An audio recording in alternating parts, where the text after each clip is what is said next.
Hey, welcome to episode 64 of Hollywood Breaks. It's good to be with you today. Keith and I are talking about the not so marvelous trends happening over at Disney. The Disney Plus numbers are not getting the subscribers that they're used to. The investors are asking new questions, and quite honestly, people aren't going to the theaters the way Disney wants us to anymore. Is marketing doing the job they're supposed to be doing? That and many other great questions. Stay tuned as Keith and I welcome you to Hollywood Breaks. Keith, I'm beginning to think that you have a serious gripe with Disney and Marvel. Yeah, I know. I was worried about that when we were talking about what we were going to discuss today, and I'm concerned that Disney might think I have an issue with them because my volume 3 of the Founders Brews newsletter was all about whether or not Disney has lost its magic, and now here we are talking about it on the podcast. I don't want to give them a complex, but. Well, there is a little bit of lost magic, isn't there? I mean, Yes. I guess just even speaking personally, I don't really have a draw to run and see the Eternals. I didn't see the Eternals. It didn't look like very many people saw the Eternals. The numbers aren't the greatest anyway. No, I think what, and this is, I wrote a little bit about this in my newsletter as well, but it's interesting. 71 million. Obviously not a horrid result by any stretch. You'll read all the trades will basically say, oh, this is a great COVID result. But my whole thing is it's a warning sign, I think, to Marvel. It's not an overall bad result, but it's a warning sign. And as Matt Bellani pointed out in what I'm hearing in his newsletter, he said, listen, one sort of bomb, which it's not a bomb, but it was horribly reviewed. It got like 40% on Rotten Tomatoes, a cinema score of a B, which is a disaster for a long run. And so it's one movie that didn't work out of 20 plus that they've made over the last 12 years, right? Yeah. That's not like, oh, alarm bells going off. But my thing is, it's a sign of maybe the audience is starting to tire of the whole superheroes show up and save the world storyline. Well, what I don't even know if the fairs say this is a turnoff, but the cast in and of itself, I thought, oh, they have these, big name actors now playing the main superheroes. Angelina Jolie probably being the one I remember most. I know Selma Hayek's in the movie. Harry Styles is in the movie, but there was something to me of it makes it less superhero-ish if I'm familiar with the actor than when they were introducing actors to you with the characters. I don't know if that's fair to say, because it wasn't that there were actually no name actors doing that stuff, but they weren't the mainstream box office sensation, right? Because they were relying on the story to draw you in and not the actors' names. I guess Robert Downey Jr. being the exception, maybe. But well, I mean, when you think, that's a really good point, actually, because you think about the history of the phase 1 through 4 or 5 or whatever it is. Robert Downey Jr., when he was cast in Iron Man, was basically a year or two out of jail for doing, for abuse and drug abuse, and hadn't really made a movie in a while. And, he had Kiss Kiss Bang Bang, which wasn't a huge hit, and it was just sort of like that. And Marvel just basically gave this guy this movie to pin. And Iron Man was like the first movie they were releasing by themselves, sort of with the Merrill Lynch backing that they had gotten, and it was distributed via Paramount. So this was like their first time out on their own, not like letting a studio drive the bus. So there was a lot of sort of risk involved with that. And they picked Robert Downey Jr. because he kind of fit the idea of what they felt a Tony Stark was. But he, like you said, he was a relatively unknown actor who hadn't really done much. He had a couple bit parts in the 80s and some of the John Hughes movies, but he wasn't like a movie star as we could see him. Same thing with like Chris Evans was in smaller. Right. It wasn't booked as like a Robert Downey Jr. film. No, it was Chris Evans not. film. It was this is the story. Right. These are the characters. This is the universe we're introducing to you. Yeah. That's what made it exciting. This I felt like it's an Angelina Jolie film. I felt like the marketing or the presentation or just the cast that they have was the actors were somehow supposed to draw you in because the story wasn't good enough. I don't know. I mean, it again, I think that it's a combination of several factors. I think it's definitely the idea that there are some name actors in there who people already really knew. And it having like an Angelina Jolie, she's kind of sucks all the oxygen out of the room.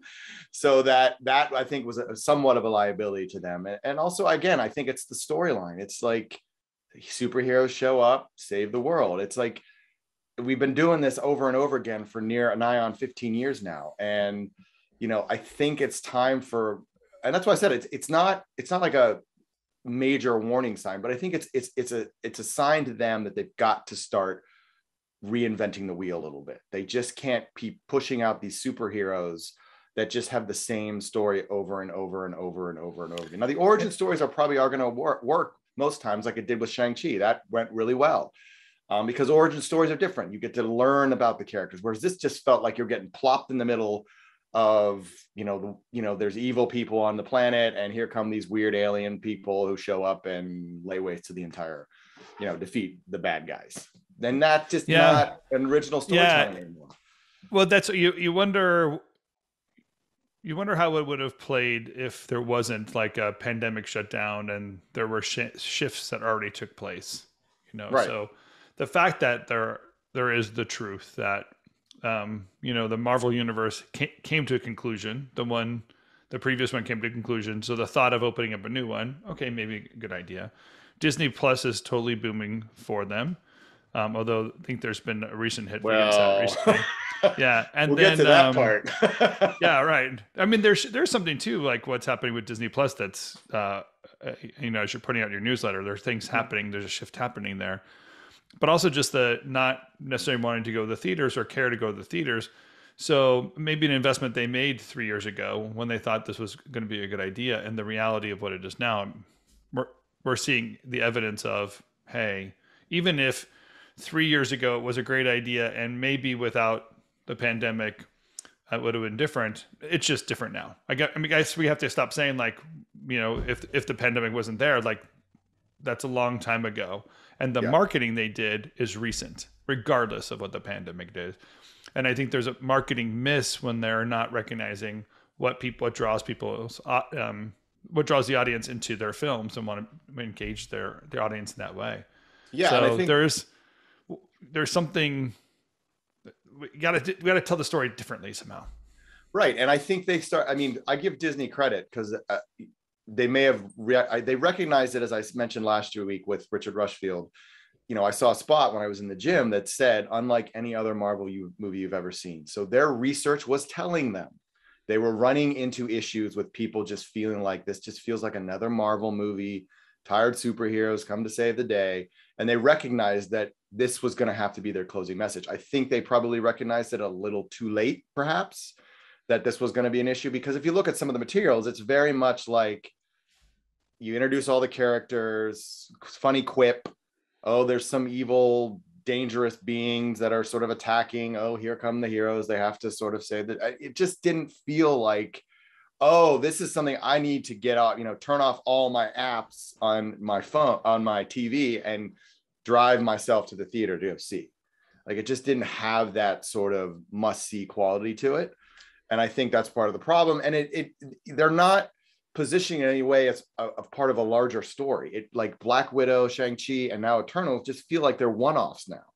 They don't feel like they're, at least from what I can tell, it doesn't feel like they're part of an overarching story like they did with the first few films, where you definitely felt like they were definitely marching their way to Avengers Infinity War.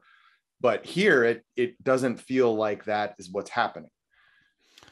Yeah, so let's talk about the Disney Plus thing, because there's something kind of funny happening there too. Richard mentioned it last week, but I do think it's a reality is where the event part of the films that they have, where there used to be event driven. Hey, you haven't seen this for a while. This is the next, piece of the storyline you've been waiting for. And with the OTT platform, they really are always talking now. Now, Marvel's almost a channel in and of itself, always Marvel all the time. And it creates kind of a who cares attitude about it, right? Yeah, it does. I mean, so Disney Plus, obviously, last couple of days, they came out with some very disappointing numbers. I think it was like 2 million subs in the last quarter, which is just not great. Well, it wasn't. It would be great for Peacock. It's not great for Yeah, it's not Disney great for Plus Disney numbers. Plus. Yeah. And Yeah. again, Matt Bellani posted, basically saying Disney now lives by the subs and dies by the subs. And Netflix went through this a few quarters back, and we talked a little bit about how they kind of missed and their stock took a dip. They've since recovered thanks to Squid Game, but Disney Plus, I think and there was a very good piece that was sort of written in Matt's newsletter. That's sort of like the challenge with Disney Plus is it's sort of limited in its content, right? Because there's only so many people are going to sign up for it because it's family driven. And then the people that are coming in for Marvel are the same people who are coming in for Star Wars. But if you want to watch, say, Nine Strangers or anything on Hulu, you have to exit out of Disney Plus and go to Hulu. So it's like there's a disconnect there. And like, well, if I'm not watching this, if I'm not using Disney Plus, then why am I subscribing to Disney Plus? So the author's contention was, well, you know what they need? They need more Hamiltons. They need something that sort of broadens out a little bit and gives people a reason to interact. Now, the point she made was overseas, like, for example, a lot of in territories, Disney is affiliated with Star. Now, Star has more adult content on it. So that enables people to move between the various buckets that we have here in the States, but then they can go to Star and watch other content. So they're having better success overseas than sort of the growth here in the States. And I think that's sort of going to be the challenge. And, I think Bob Chapek acknowledged that. I think he knew this was coming. He had warned last quarterly call that this was going to come. Like, we're going to slow down, guys. It's like, we're not going to be booming. And, that's why he all of a sudden decided, we're going to have a Disney Plus day. Like, we're going to get all excited about Disney Plus. And then we're going to run a promotion where we're going to offer Disney Plus for like $7.99. So they're definitely signs that they recognize that they're starting to hit the ceiling. And I think it's going to be a challenge for them because so much of their brand is built on family. And you can't really put content that exists on Hulu on a Disney Plus platform without there being some serious concerns from parents that their kid's going to stumble on an FX show. Yeah, I read the Bloomberg article about it. Actually, there's a Bloomberg opinion piece about it, and it was pretty interesting to kind of just it's obviously coming from a Wall Street point of view and caring what the investors think about. But as I was reading that article, I was kind of really processing what Disney has invested in over the last, decade or so, is this idea of like the Marvel universe gave way to other universes, the Simpson universe and the Pixar universe and all this kind of theory. And when you log in and you're engaged in the Disney Plus item, like it's almost laid out like each universe you want to dive into. And we are kind of missing that diversity, right? The thought of beyond the Disney big picture items, what else is Disney Plus going to provide? And if this strategy doesn't play out, this universe strategy doesn't play out, that I want to now be engaged in the next segment of the Star Wars universe, then they're going to have to find a new way of shuffling that platform and get people into maybe more habitual watching than tentpole watching, where they're just like the big events. I'm going to tune in and do it. I thought one of the very first Marvel show that came on the platform, the WandaVision, yeah. I thought they did a great job with that. And then I got halfway through the Winter Soldier one, and then I haven't seen anything of Loki. Right? Yeah, it's just out there. I can't honestly consume all of it, so I kind of just give up. Right. Well, the other concern, excuse me, is that as I said, it also brings in pretty much the same audience. The same audience watching WandaVision is watching Winter Soldier. You're not going to bring in that many. Yeah, you're not going to get new subs because of that. Right, exactly, because it's the same universe, and I think it goes a lot back to what we were talking to Cameron about Amazon Prime. Their whole thing is getting people on the platform and keeping them on the platform. So they have so much content there. They just want people to stay and not feel like they have to leave and go somewhere else. Disney's problem is people are starting to feel like, how many times can I watch Snow White? Oh, I've seen all the Star Wars stuff. Okay, next. And if you don't have kids, like, listen, Disney Plus was a savior for me during the pandemic because my kids love it. They're watching Mary Poppins right now as we speak because they happen to be home today.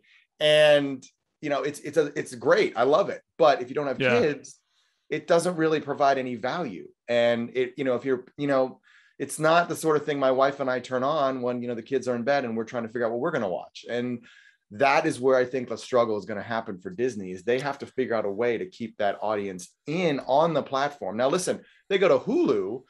I mean, it's still in the Disney universe. Sure. Yeah. Per se. It's still, it's not like they're losing. It's kind of branded differently. Hulu has a different engagement brand. Yeah. As like TV versus film in a way. Yeah. As I said earlier, if you live by the subs, you die by the subs. And Disney Plus, if those numbers keep dipping, their price is going to get hammered, much like, Netflix, if their subs dip.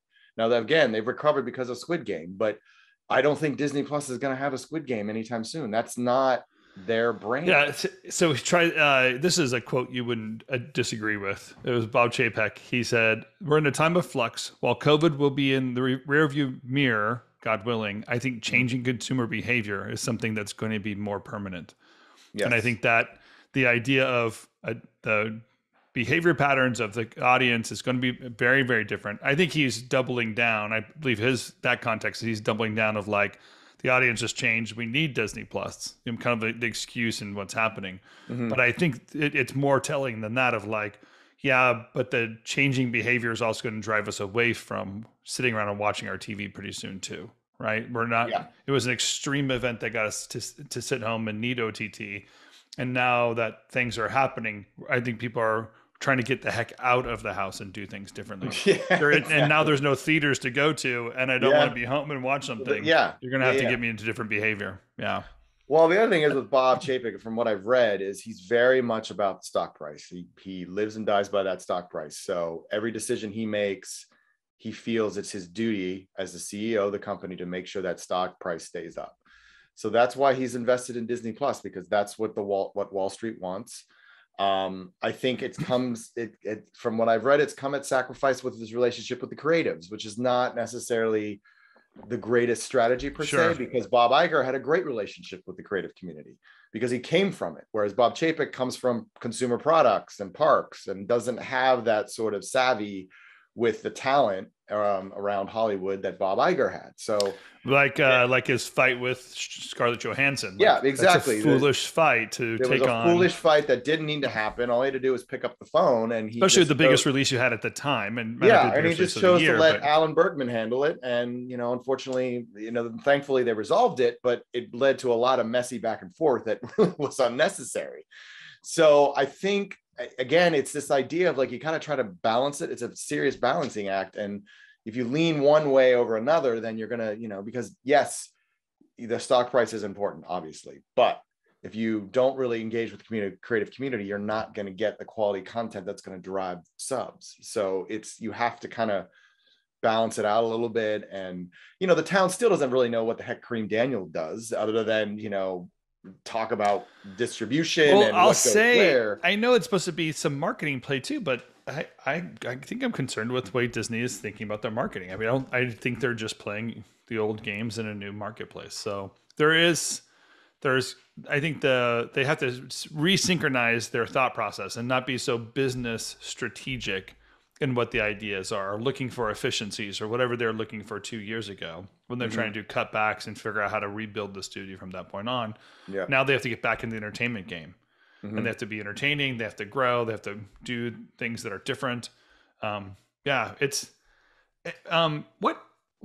Whatever happened to the Scarlett Johansson Black Widow? Where are we in that fight?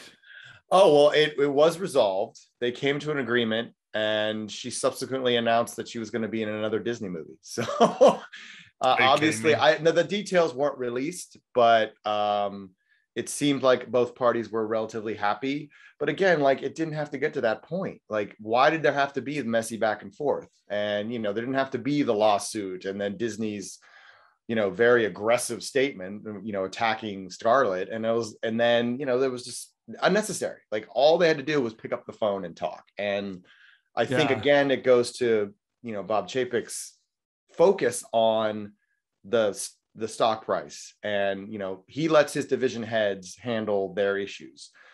Back in the day, that probably would have been an issue that Bob Iger would have picked up the phone and talked to Brian Moore. But that was not what happened here. And, luckily it was all for them, and we don't know what happened with Emma Stone. I think they got ahead of that because they saw, what was happening in the town, and they needed to reassure talent that, hey, we're going to be on the up and up here. Especially with Bob Chapek coming out and saying that, they still want to look at flexibility, which means day and date on Disney Plus, premium access, and theaters is still going to be a possibility for the foreseeable future, especially if their subs are dipping, because how else are you going to get people to show up by, offering them the opportunity to watch it at home for $30 a month, for $30. So again, that's another challenge that they're facing. I was just scanning my LinkedIn again because I read this article. The Clios came up with the 50, what do they call it? The 50 movie trailers that changed entertainment marketing. Yeah. And it's wonderful to kind of have that look back of, by the way, you might also appreciate that there's 50 movie posters that changed marketing as well. Oh, so, nice. Yeah. You'd like that one. I'll send you a link. And then Benedict Culture, who I knew at Trailer Park, he was one of the owners of Trailer Park. Yes. Yeah, worked with him back in the day. His statement was one that the guys mentioned, and the thought that there was an artistic approach in marketing that's being recognized by the Clios to say, hey, there is a need within a creative culture to take creative people to tell the story. And it can't just only be about the numbers and driving people to the most basic elements and trying to get the dollars in the door. But there's parts of the story or the creation of the story that can get people engaged. And I really appreciate that perspective that the Clios are kind of recognizing that there is an art form and artist necessary to be part of this Hollywood approach. It's not simply just like subscribers. Maybe that's why Netflix originals kind of drive me crazy. I feel like they have premier talent in front of the camera, but there's a miss. It's like it's too quickly produced. It's not very well curated, whatever the issue is. And I think that these next up and coming filmmakers, they're going to be brand new storytellers. They're going to be doing something and telling stories in very different ways. They'll still use anticipation and love and romance and whatever to kind of get us in the theaters and appreciate it. But I think the storytelling approach is something that I want to evolve. And maybe I hate to say this, is that maybe the Marvel universe is not great anymore. Like it was creative in its moment, and Jon Favreau's idea of that development was great. Yeah. And now we got to move on to the next great thing. Well, when you think about it again, I think I've said this before, it's based on a comic book, and comic books are very simple storytelling. And it's not, you're not reinventing the wheel here. And there's only so many characters you can inject that are going to get people excited and amped. And I think that's something that they, really need to take into consideration. I wholeheartedly agree with you on sort of the idea of the evolution of entertainment marketing and marketing itself, especially when it comes to films as an art form, because to me, it feels like that is something that is kind of slipping away a little bit, because you have so many people who are just programmed to do things a certain way. Nobody really wants to rattle the cages. Nobody wants to take the risk. Everybody wants to do what is just going to maintain more or less the status quo. When I was at Fox, we did something with Prometheus, which I thought was amazing. We created all these side stories on various characters. Like we basically created a promotional ad for David, who was the android in the movie. We took out an entire ad in the Wall Street Journal. So smart. It's great. And we had an ad that Allison Temple's team at the time at Fox put together, which was brilliant. And then we had, Ridley Scott's kid, Luke Scott, cut something that was sort of like a TED Talk that was done by Wayland, who was, as those of you who are, Alien Universe fans, Wayland is the guy, it's the name of the corporation that funds Ridley's trip, and is the one who owns the rig in the first Alien. Is Paul what's his name from Mad About You? Help me out here. Do you remember? Oh yeah, yeah. Well, okay. Anyway, everyone knows what I'm talking about, but he's the guy. He works for the whaling company in Aliens.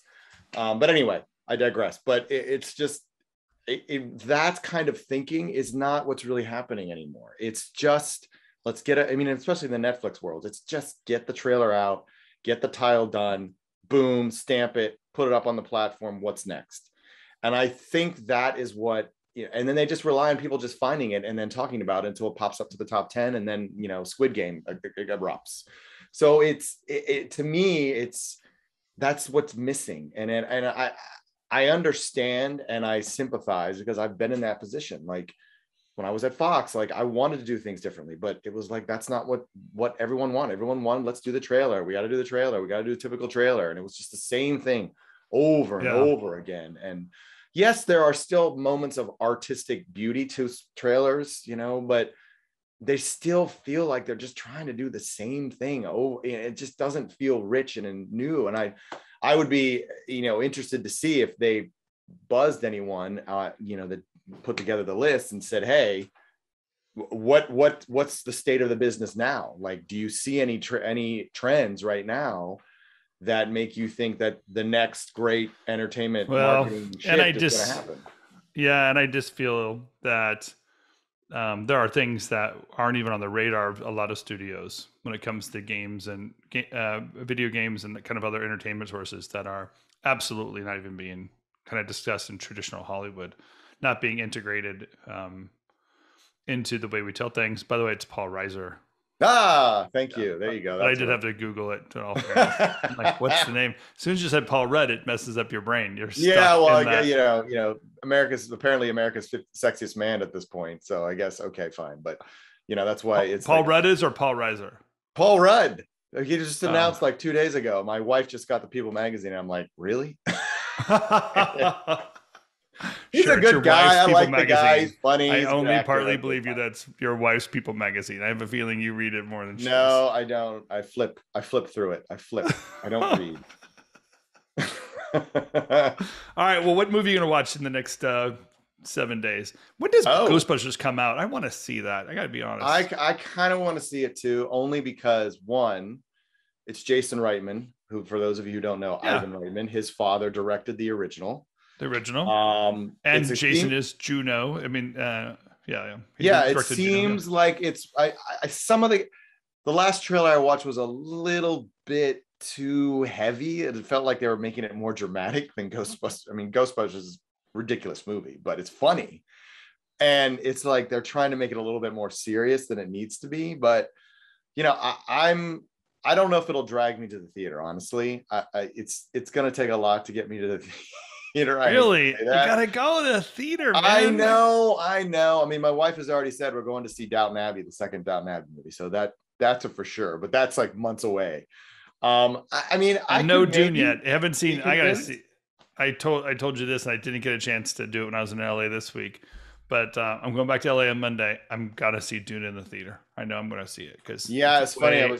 Another person had told me how much I'm missing by not seeing it. Yeah, I one of the guy, I recommended it to somebody. He said to me, he's like, yeah, I can only. He watched it on HBO Max, and he's like, that is a movie you need to see in a theater. I was like, yeah. If there's one movie that you feel like would be another experience in a theater, that's the movie. It'll be sad if I see Ghostbusters before I see Dune in the theater. You probably will. I might see Ghostbusters because my local theater is not necessarily the one. Well, you go out to LA, you got like an option on every block. That's why I'm holding out. Whereas me, I have to drive like a 20-minute drive to just get to a theater. So it's not as easy for me, especially, when I got young kids running around the house. So. And that's not exactly a movie that's right. It's called Date Night, man. I think it'll be easier to get to the theaters, but right now they're grab your wife, go watch Ghostbusters on date night. She doesn't want to see Ghostbusters. Come on, it's not her vibe, man. I mean, if she's ready to see Downton Abbey, like Ghostbusters, I probably should go find my brother if I'm going to watch Ghostbusters. Yeah, my brother or my kids are probably want to I'm better off seeing. Well, you're like, you got older kids now, so you can probably drag them to see Ghostbusters. I can't drag my drag them. They're dragging me. My 8-year-old and my 5-year-old would probably have nightmares for months if I took them to see Ghostbusters. Yeah, it's probably not for the better. All right, my friend. Well, have a wonderful weekend. Enjoy whatever movie you're watching. Well, I'll figure something. And get that newsletter done, will you? It's out. The next one. I know. I'm just. Out. You have to start again. Is out. Ignorance isn't always bliss. That's the title. So enjoy. There you go. Huh? Yep. I love it. Brilliant. I know. All right. Subscribe to your newsletter. If you're interested in subscribing to Keith's newsletter, go to his website, Fish and Craft Brew, and subscribe. It's a great place. Easy way to engage Keith and know what he's up against. If you like what you're hearing here, subscribe here. You can always DM us on any Instagram platform. Somebody will read it. Somewhere, I'm sure. I really do appreciate the comments. People are commenting on our YouTube videos. It's great to have that conversation. Yep. So I like that stuff. I agree. And as always, thank you to Lydia, Michelle, the Ghost Social team, Connor. I don't know what happened to him today, but I think I was late, so I messed that one up. Yep. But all the team that's helping us behind the scenes, we appreciate you guys. We love you all, and thanks for joining Hollywood Breaks. I have one thing, Tim. I just want to mention that we've got some exciting guests coming up. So next week we have Thomas Jagais, former head of marketing, Fox, now independent producer. And then we have Cammie Sargent, corner of Negative Reinforcement, will rejoin us, and which should be a great chat. And then we have a new guest on the 10th of December, Damon Wolf, the former head of marketing at Lionsgate, as well did a stint at Screen Gems at Sony, will be joining us as well, which I think will be a very, very good conversation. So stay tuned. That's awesome. Many, many other great guests coming up. So stay tuned. And many, many more Keith's friends joining us. So as always. Yes. Well, I'm a popular guy, man. What can I say? I'm a popular guy. 15 years in LA, and you're actually a decent human being. You build a huge Rolodex. That's not that hard. All right. Have a great weekend. Yeah, you too.